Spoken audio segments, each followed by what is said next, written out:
Assalamualaikum warahmatullahi wabarakatuh. Kembali lagi di pelajaran Akidah Akhlak, ya. Bab 1, menghindari akhlak tercela. Oke. Sebelumnya, minggu kemarin kita sudah mempelajari salah satu sub dari akhlak tercela, yaitu hubbud dunya, atau tulisannya hub al dunya, ya. Cinta dunia yang berlebihan. Kemarin juga sudah dikasih tugas ya tentang hub al dunya. Alhamdulillah hampir keseluruhan sudah mengerti ya, sudah paham. Ya, kita lanjut ke pembahasan selanjutnya, yaitu akhlak tercela yang kedua setelah hubud dunia adalah perilaku hasad ya. Ini ada ilustrasi gambarnya. Bagaimana sih perilaku hasad itu? Hasad itu susah lihat orang senang dan senang lihat orang susah. Kalau bahasa gaulnya ini ada ilustrasi atau komik gambaran dari perilaku hasad. Hasad itu adalah penyakit hati. Hasad secara bahasa berarti dengki atau benci. Menurut istilah, hasad adalah membenci nikmat Allah Subhanahu wa taala yang dianugerahkan kepada orang lain, sehingga menginginkan agar nikmat tersebut hilang atau terhapus dari orang yang dihasadkan tadi. Penyebab dari perilaku hasad ini ada dua jenis ya. Yang pertama, rasa hasad ini atau perilaku hasad ini muncul akibat adanya permusuhan atau rasa benci kepada seseorang. Dan yang kedua, adanya sifat takabur atau sombong, yakni merasa diri sendiri paling baik, paling benar, dan paling hebat. Dampak negatif hasad. Yang pertama, menghanguskan amal kebaikan. Merasa senang jika orang lain tertimpa musibah ya. Dapat memutus silaturahmi. Yang keempat, hilangnya ketenangan dan kebahagiaan. Dan yang kelima, tidak dapat menyempurnakan iman. Nah, cara menghindarinya. Perilaku hasad ini sangat berbahaya ya, baik bagi diri sendiri maupun bagi orang lain. Jadi, kita harus berusaha menghindari perilaku ini dengan cara memperbanyak bersyukur atas nikmat Allah, menanamkan kesadaran bahwa sifat hasad hanya akan membawa seseorang menderita batin. Yang ketiga, berpikir positif atas segala kejadian yang menimpa kita. Yang keempat, menumbuhkan kesadaran bahwa akibat dari sifat dengki itu adalah permusuhan. Yang kelima, memiliki sikap rendah hati, tidak sombong atau membanggakan diri. Kita tuh yakin kalau semua yang kita miliki itu adalah titipan dari Allah, sehingga kita tidak perlu merasa tersaingi apabila orang lain mendapatkan suatu kenikmatan dari Allah. Saling mengingatkan dan saling menasihati, bersikap realistis melihat kenyataan, mempunyai pendirian dan tidak mudah terprovokasi, dan yang terakhir senantiasa ingat pada Allah dan meminta perlindungan kepadanya agar terhindar dari sifat hasad. Jadi itu perilaku hasad ya. Jadi hasad itu sangat berbahaya ya, bisa menimbulkan pemusuhan kalau kita tetap menanamkan sikap hasad. Lagi pula kita tidak tenang kalau kita sibuk membenci orang lain ya. Sibuk iri dengan orang lain. Oke, selanjutnya, dari hasad kita ke sub selanjutnya. Ada yang bisa menebak dari ilustrasi ini kita ke bagian mana? Oke, dari ilustrasi ini kita bisa menyimpulkan bahwa kita selanjutnya ke sub bagian ujub ya, ujub. Apa sih ujub itu? Oke, di sini penjelasannya. Secara bahasa, ujub berasal dari kata ajaba yang artinya kagum, terheran-heran, atau takjub. Juga al-ijabu bil nafs, yang berarti kagum kepada diri sendiri. Yaitu ketika kita merasa bahwa diri kita memiliki kelebihan tertentu yang tidak dimiliki orang lain. Secara istilah, dapat kita pahami bahwa ujub itu adalah suatu sikap membanggakan diri dengan memberikan satu penghargaan yang terlalu berlebihan kepada kemampuan diri. Jadi dia ini terlalu menjunjung diri sendiri ya, melebih-lebihkan diri sendiri. Itu namanya ujub. Penyebabnya, kenapa sih bisa timbul perilaku ujub? Yang pertama, karena dia terlalu sering dipuji orang. Yang kedua, dia banyak meraih kesuksesan. Dia nih nggak pernah gagal, selalu sukses dalam hidupnya. Akhirnya muncullah perilaku ujub. Yang ketiga, memiliki kekuasaan. Misal, anggota dewan, dia kepala pemerintahan, pemimpin, pokoknya yang punya kekuasaan. Punya kuasa di atas orang lain. Itu bisa menyebabkan perilaku ujub. Yang keempat, mempunyai intelektual dan kecerdasan yang tinggi.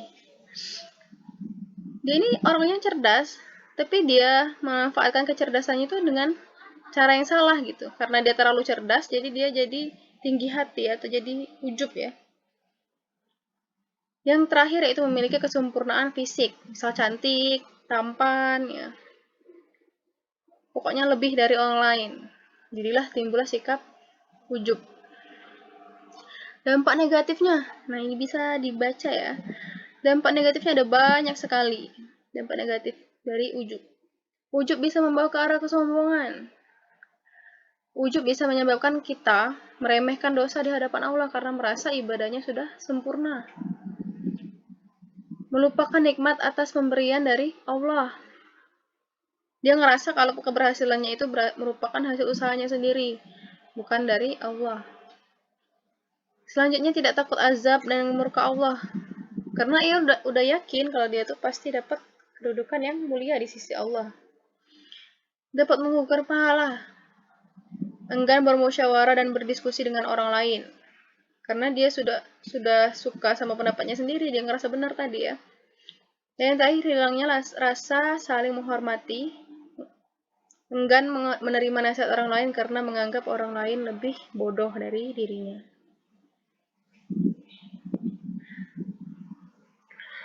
Ada beberapa hal yang bisa dilakukan oleh kita sebagai muslim agar kita terhindar dari penyakit ujub. Yang pertama, selalu mengingat akan hakikat dirinya. Bahwa kita tuh harus sadar kalau kita tuh bukan apa-apa gitu. Nyawa yang ada dalam tubuh kita itu semata-mata anugerah dari Allah. Seandainya tiba-tiba Allah mengambilnya, maka badannya tidak ada harganya sama sekali gitu. Sadar akan hakikat dunia dan akhirat. Sadar kalau dunia ini tempatnya ujian atau tempat menanam amal soleh untuk kebahagiaan di akhirat. Yang ketiga, menyadari bahwa sesungguhnya nikmat itu milik Allah, ya, pemberian dari Allah, bukan semata-mata hasil usahanya. Jadi, kecerdasan, kekayaan, itu semuanya nikmat dari Allah, bukan semata-mata hasil dari jeripaya kita sendiri. Kalau Allah nggak ngizinkan, percuma gitu. Semuanya hanya titipan. Selalu ingat akan kematian dan kehidupan setelah mati. Berdoa kepada Allah agar dijauhkan dari sifat ujub. Dan yang terakhir, berusaha mau bekerja sama dalam hidup dan saling menghargai. Itu dari cara-cara menghindari perilaku ujub ya. Selanjutnya, ada yang tahu dari ilustrasi ini? Kita beralih ke subbagian apa? Yang pertama tadi ada hubud dunia ya. Yang kedua ada hasad, yang ketiga ada ujub, dan yang keempat adalah sombong. Ya, ini udah ada clue-nya, sombong. Sombong atau takabur artinya membanggakan diri sendiri. Lah, bukannya agak sama Bu ya sama ujub? Beda ya. Sombong itu nggak sama ujub. Ada perbedaannya. Kalau ujub tuh dia tidak memerlukan orang lain, dia ngerasa dirinya paling hebat, paling bagus dari yang lain, pokoknya tidak ada tandingannya. Nah, sedangkan sombong itu dia butuh orang lain sebagai pembandingnya, dia butuh orang lain untuk direndahkan gitu. Seperti dalam hadis riwayat Muslim ya, sombong itu adalah menolak kebenaran dan meremehkan manusia. Jadi tahu ya perbedaan antara ujub dan sombong. Ujub itu tidak butuh orang lain untuk sebagai tandingannya karena dia ngerasa dia udah hebat, udah bagus. Kalau sombong, dia butuh orang lain untuk direndahkan, untuk dibandingkan dengan dirinya. Syekh Muhammad Shalih Al-Utsaimin dalam bukunya Halal Haram dalam Islam mencontohkan beberapa sikap sombong. Antaranya membantah guru, memperpanjang pembicaraan, serta menunjukkan adab buruk kepadanya. Bentuk sombong yang lain adalah menganggap rendah orang yang telah memberikan masukan kepadanya karena dia berasal dari kalangan yang lebih rendah dari dirinya. Penyebab perilaku yang sombong ya.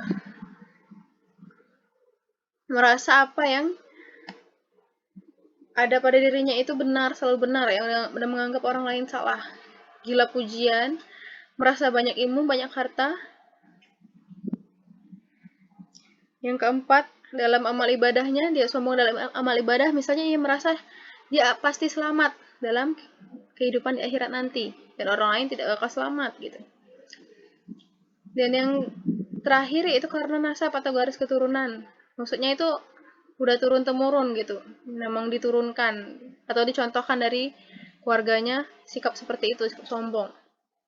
Dan juga karena kelebihan fisik, seperti tampan, cerdas tadi ya. Tampan, cantik, pokoknya fisiknya itu bagus. Jadi bisa menyebabkan perilaku sombong. Dampak negatif dari perilaku sombong. Yang pertama menjadi penghalang masuk surga. Karena akhlak mukmin adalah pintu surga dan kesombongan menutup pintu surga. Yang kedua mendapatkan hukuman di dunia karena kesombongannya. Dan yang ketiga membuat orang lain membenci perilakunya. Jelas ya, kita semua pasti akan membenci orang yang sombong. Tapi jangan sampai kita memiliki sifat sombong ini. Nah, ini ada beberapa hal yang bisa dilakukan agar kita terhindar dari penyakit sombong. Yang pertama, meningkatkan ibadah kepada Allah. Yang kedua, meningkatkan keimanan dan ketakwaan ya, bersama dengan yang pertama. Selanjutnya, menyadari dosa yang akan menimpa pada orang sombong. Mengganti dengan berperilaku tawadu atau rendah hati ya, tawadu, rendah hati. Ikhlas dalam melakukan perbuatan, menyadari segala kekurangan sebagai manusia, menyadari bahwa hidup ini hanya sementara. Jadi, apa yang harus disombongkan? Kalau kita sadar kalau hidup ini hanya sementara. Apalagi kita hanya manusia biasa yang tidak ada daya dan kekuasaan apapun kecuali dari pertolongan Allah. Oke, selanjutnya yang terakhir adalah riya. Ini udah ada kata-kata mutiara ya dari Sayyidina Ali bin Abi Thalib. Orang riya memiliki 3 ciri.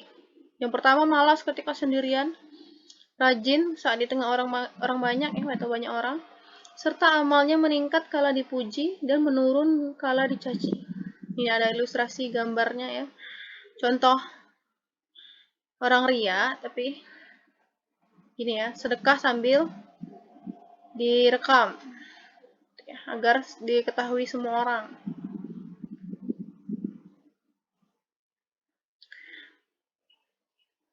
Pengertian riya menurut bahasa berasal dari kata al-riya'u, yang artinya menampakkan, yaitu memperlihatkan suatu amal kebaikan kepada sesama manusia.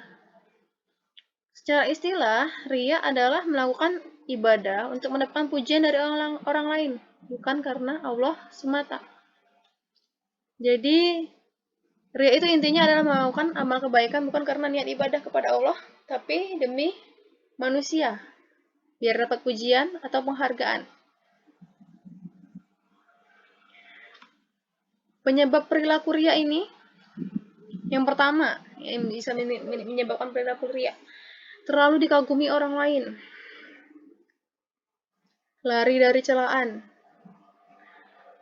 rakus akan apa yang diperoleh atau terdapat pada orang lain, ambisi mendapatkan kedudukan atau kepemimpinan, senang karena lezatnya pujian dari orang lain, dan lalai akan dampak buruk dari riya.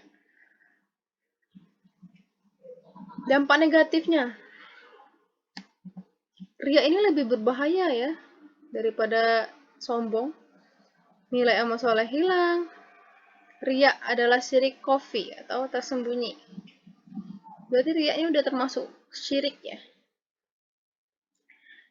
Mereka ini tidak mendapat manfaat di dunia dari usaha-usaha mereka dan tidak pula mendapat pahala di akhirat. Akan merasa hampa dan kecewa apabila perhatian dan pujian yang dia harapkan ternyata tidak didapatnya. Terkena penyakit rohani berupa gila pujian atau gila hormat, bisa menimbulkan pertengkaran, lebih sangat merusak daripada serigala menyergap domba, menjadi sebab azab di neraka, menambah kesesatan seseorang. Berikut cara menghindari perilaku riya. Kita harus berusaha menghindari perilaku riya ini dengan cara yang pertama memperbaiki niat ibadah semata-mata karena Allah. Jadi kita niatkan di tiap ibadah semata-mata hanya untuk mendapatkan pahala atau ridho dari Allah. Menghindari sikap suka memamerkan perbuatan baik. Karena ada istilah ya, kalau tangan kanan memberi, tangan kiri tidak boleh tahu. Gitu ya.